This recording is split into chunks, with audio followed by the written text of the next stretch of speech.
السلام علیکم، پروگرام میں خوش آمدید۔ میں ہوں مسعود رضا۔ 16 دسمبر کی تاریخ پاکستانیوں کو خون رلا دینے والی تاریخ ہے۔ ایک نہیں دو سانحات اس تاریخ پر گزرے ہیں۔ ایک تو اے پی ایس، جس کی آپ نے کچھ جھلکیاں بھی دیکھی، جس کی ہم یاد مناتے ہیں، اور یہ زخم آج تک تازہ ہیں اور تازہ رہیں گے۔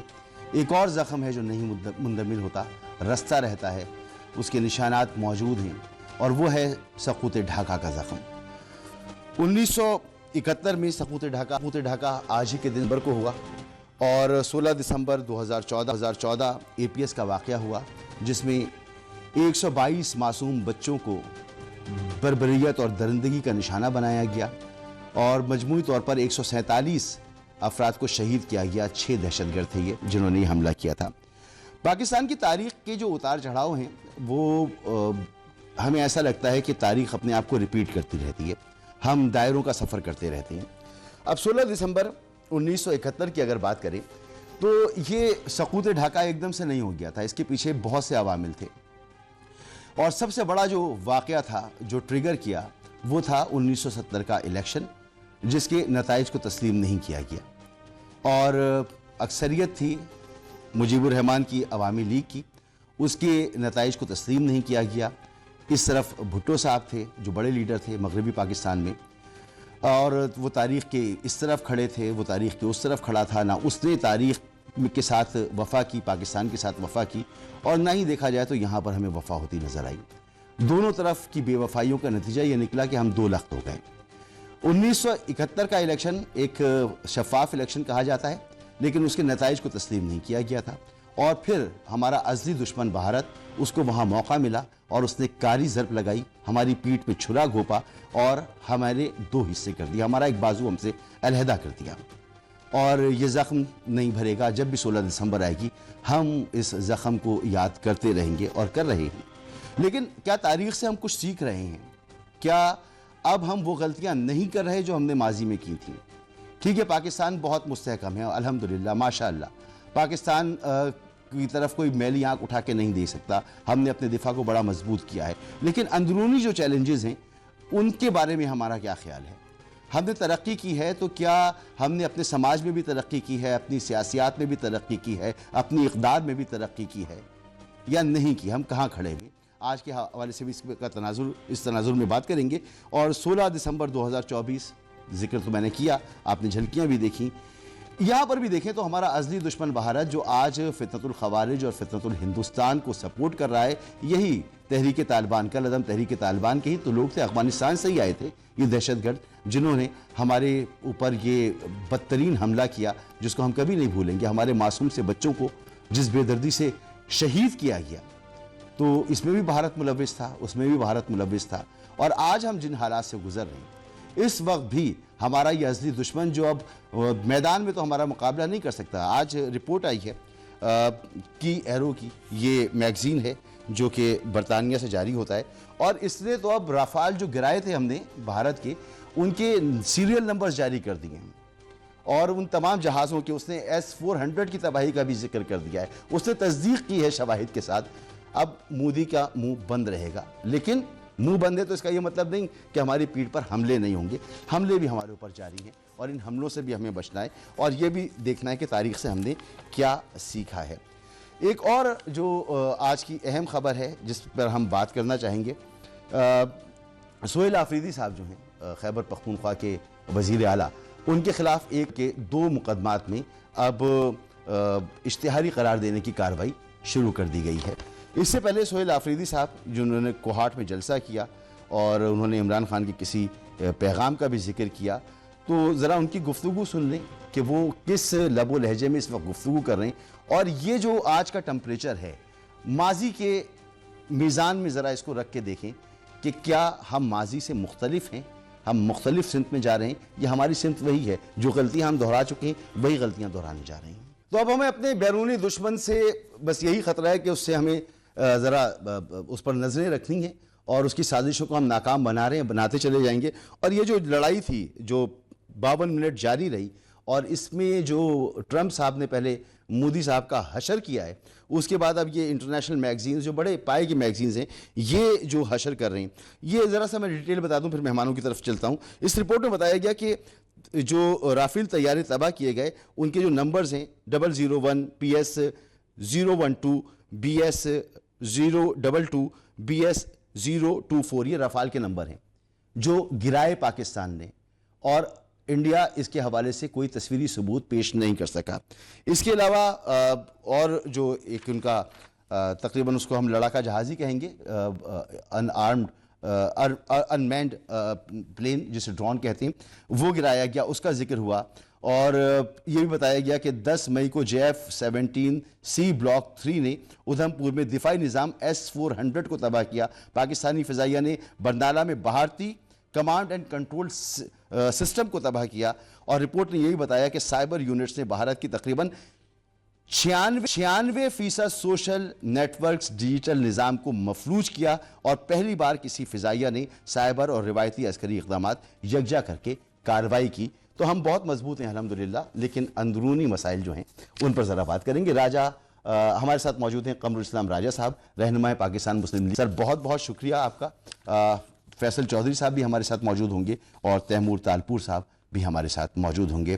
راجہ صاحب آپ فرمائیے، میں نے ایک کوشش تو کی بیان کرنے کی، اب ہمارے سامنے ایک پاکستان کے ایک وزیر اعلیٰ کا ایک بڑا ہی اشتعال انگیز بیان ہے، اور اس کی ایک تاریخ ہے 2024 کے الیکشن سے لے کر آج تک یہ پارٹی سمجھتی ہے، بلکہ اب تو اس پارٹی کو الیکشن کمیشن میں الیکشن کمیشن اس سے ریکگنائز ہی نہیں کرتا نا، ٹیکنیکل طور پر یہ پارٹی موجود نہیں ہے، لیکن پاکستان کی سب سے بڑی پارٹی ہے۔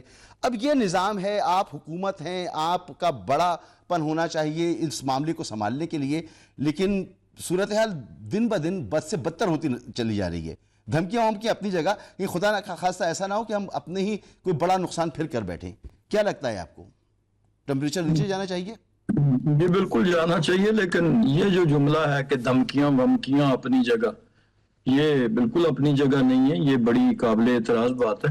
لیکن پہلے میں یہ بات کر دوں کہ یہ تقابل بنتا نہیں ہے، جس تقابل کو 16 دسمبر کے حوالے سے، 16 دسمبر بلا شبہ ہماری تحریک کا بڑا اندوناک دن تھا دونوں حوالوں سے۔ ایک حوالے سے تو ہم نے پارشلی بدلہ لے لیا تھا یوم تکبیر پہ، جب بھارت کے ایٹمی دھماکوں کے مقابلے میں پاکستان نے دھماکے کر کے تو اپنے دفاع کو یقینی بنا لیا تھا، اور دوسرا پھر بڑا جو اس کا ایک بریگنگ تھی اور ایک شیخی مارتا تھا بھارت 5 گنا بڑا ہونے کا، اس کا بدلہ جو ہے وہ 10 مئی کو لے لیا۔ جیسے ابھی آپ نے بتایا کہ ڈیٹیلز آئیں، اس میں وڑی کا ڈیپو تھا، اس کی بھی آئی، برنالہ کی بھی آئی، S-400 کی بھی آئی، مگ جہاز جو ان کا گرا وہ بھی آئی، ساری چیزوں کا۔ تو وہ تو ہم نے اس کا تو چلیں پارشلی صحیح، ویسا نہیں، اتنا دکھ والا نہیں جتنا ہم پہ انفلکٹ کیا گیا تھا۔ لیکن اس کا کمپیریزن اس لیے نہیں بنتا کہ وہ نہ صرف سیاسی اختلافات تو تھے شیخ مجیب الرحمان کے، اس کے ساتھ ایک بہت بڑا لسانی، کلچر، ثقافت، ہر چیز کا بہت ڈیفرنٹ تھا، جس کو اس نے ایکسپلائٹ کیا، یعنی اس جماعت نے، ان لوگوں نے، اور بالخصوص بھارتی چھتری کے نیچے۔ یہاں پہ پاکستان جو آج کا پاکستان ہے، اس میں کوئی ایسی صورتحال نہیں ہے، اس میں جو سیاسی جماعتیں ہیں وہ اس کے جو فالورز ہیں وہ پہلے پاکستان کے محب وطن ہیں، اور پھر اس کے بعد وہ کسی سیاسی جماعت کے۔ وہاں پہ کیا تھا کہ وہ ایک ہی اس نے اپنی زبان کو لسانی بنیادوں پہ ایکسپلائٹ کیا شیخ مجیب الرحمان نے، پھر جو نسلی بنیادیں تھیں وہ ڈیفرنس تھا۔ تو یہاں پہ ظاہر ہے پنجاب سے بھی راجہ صاحب 1970 کے الیکشن سے پہلے تو وہ اس سسٹم کا حصہ تھا نا، وہ اس نے تو کوئی ایسا نعرہ نہیں لگایا تھا۔ معاملات تو 1970 کے الیکشن کے بعد خراب ہوئے نا؟ نہیں، 1970 سے پہلے ہی بہت خراب تھے۔ اس کی ابتدا تاریخ اگر آپ پڑھیں تو اس کی ابتدا جب قومی زبان اردو ڈکلیئر ہوئی تھی تو وہیں سے اس کی جو ہے وہ زہر شروع ہو گیا تھا، زہر آلود کرنا، اور وہ بھارتی جو تھے، اور اس کی بنیاد جو ہے وہ وہاں کی یونیورسٹیوں میں جو ہندو استاد تھے انہوں نے رکھی تھی، اور وہ ایک لمبا پروسیس چلتے چلتے جب جو وہاں کے معاملات میں یہ نہیں کہہ رہا کہ پاکستان کے سیاستدانوں کی یا پاکستان کی مقتدرہ کی غلطیاں نہیں تھی، میں بالکل دفاع نہیں کر رہا، لیکن میں اس تقابل کو بنیادی طور پر سمجھتا ہوں کہ وقت کرتا ہے پرورش برسوں، حادثہ ایک دم نہیں ہوتا۔ تو شیخ مجیب الرحمان آپ کے نزدیک جو ہے وہ ایک غدار تھا؟ لہٰذا وہ 1970 کے الیکشن اس کی واحد وجہ نہیں تھی، اور بہت سی نہیں تو وجوہات آپ تھیں۔ کہہ رہے ہیں کہ پہلے سے وہ اس طاق میں تھا غالباً، آپ کے اگر میں جملوں کو سمجھنے کی کوشش کروں، آپ یہ کہہ رہے ہیں تو وہ ایک غدار تھا بنیادی طور پر، آپ یہ کہہ رہے ہیں؟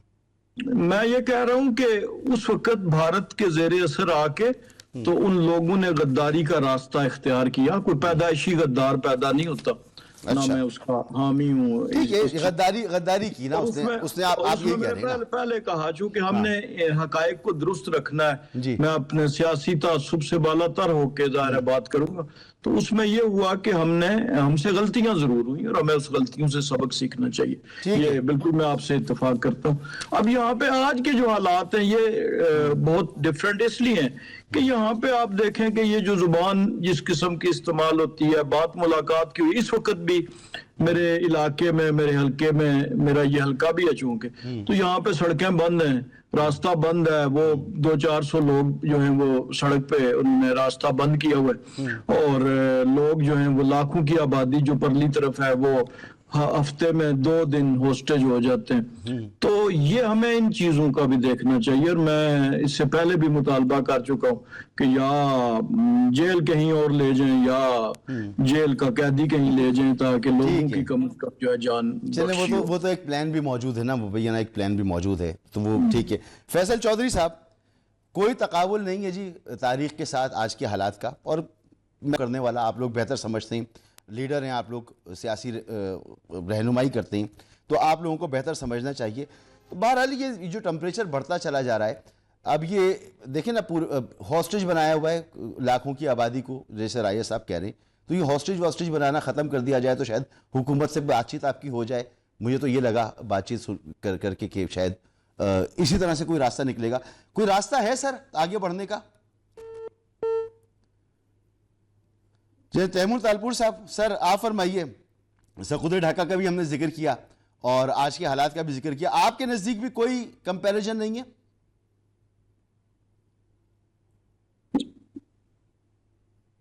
بسم اللہ الرحمن الرحیم، بہت بہت شکریہ۔ آپ کا ڈسکشن کافی دیر سے چل رہا تھا اور میں نے تھوڑا آپ کو لیٹ جوائن کیا ہے، تو ذرا اگر مجھے آپ ریفریش کرا دیں تو میں بہتر۔ جناب ہم ذکر یہ کر رہے ہیں کہ یہ جو آج کی تاریخ ہے نا 16 دسمبر کی، یہ پاکستانیوں کو خون رلاتی ہے۔ اب یہ سقوط ڈھاکہ بھی ہوا، اور سقوط ڈھاکہ 1970 کے الیکشن کے بعد بنگلہ جو پارٹی تھی، یعنی کہ مغربی پاکستان میں جو پارٹی تھی، مشرقی پاکستان میں جو پارٹی تھی عوامی لیگ، اس کے مینڈیٹ کو قبول نہیں کیا گیا تھا، اور پھر نتیجہ یہ نکلا کہ پہلے سے معاملات رہے ہوں گے، پاکستان دو لخت ہو گیا، اور اس میں سیاستدانوں نے بھی اپنا بھرپور کردار ڈالا۔ اس طرف بھٹو صاحب تھے، اس طرف شیخ مجیب، تو ہوا اس دفعہ اس وقت یہ صورتحال ہے۔ اچھا، اس کے بعد کوئی بھی الیکشن جو ہے وہ ہمارا وہ الیکشن ایسا نہیں ہے کہ بڑا شفاف رہا ہو، مسائل ضرور رہیں۔ اس وقت بھی ایک الیکشن پر پھڈا ہو رہا ہے، تو سر یہ الیکشن پہ پھڈے ہوتے چلے آئے ہیں، لیکن انہوں نے کبھی ملک کو فائدہ نہیں دیا ہے۔ اس دفعہ بھی کوئی فائدہ تو ہوتا نظر نہیں آ رہا۔ آپ کیا سمجھتے ہیں؟ آپ لوگ بڑی دل جمعی کے ساتھ جو ہیں وہ معاملات کو لے کے آگے بڑھ رہے ہیں کہ تحریک انصاف کو پارٹی قبول نہیں کر رہے اب آپ لوگ، سر؟ بسم اللہ الرحمن الرحیم۔ اس دہائی میں اور آج کے وقت میں بہت فرق ہے۔ سچویشن ہو سکتا ہے کچھ لوگوں نے سملر کرنے کی کوشش کی ہو، پر وہ آج کے دن اور دور میں میرے خیال سے ممکن نہیں ہے۔ ایک تو پاکستان کو اسٹیبلش ہوئے اب بہت زیادہ عرصہ ہو گیا ہے، ہماری ملک ایک بہت مضبوط ملک ہے، ہمارے ملک کی ایک بڑی مضبوط فوج ہے، ڈیموکریسی ہمارے ہاں بہت بہتر ہوتی جا رہی ہے جیسے جیسے وقت گزر رہا ہے۔ ہمیں تو شکایت ہوتی تھی کہ دوسرے ادارے جو ہیں وہ سیاست میں انٹرفیئر کرتے ہیں اور سیاستدانوں کو چلنے نہیں دیا جا سکتا، ان کو 100 اور تکلیفیں ہوتی ہیں، ڈکٹیشن آتی ہے ان کو۔ تو اب تو ہم نے دیکھا کہ ایک بہت بڑے لیول کے فوجی جنرل کو بھی سبق سکھا دیا گیا کہ آپ کو بھی نیوٹرل، واقعی نیوٹرل رہنا ہے۔ عمران خان والا جو نیوٹرل ہے وہ نہیں کرنا۔ پھر میں سمجھتا ہوں اگر آج ان وقت کو اس وقت کے ساتھ کمپیئر کریں تو تھوڑا سا سچویشن فٹ نہیں ہوتی۔ ہم نے دیکھا کہ ایک بہت برا وقت پاکستان پہ ابھی ریسنٹلی آیا، ہم نے دیکھا کہ ایک شخص اپنی سیٹ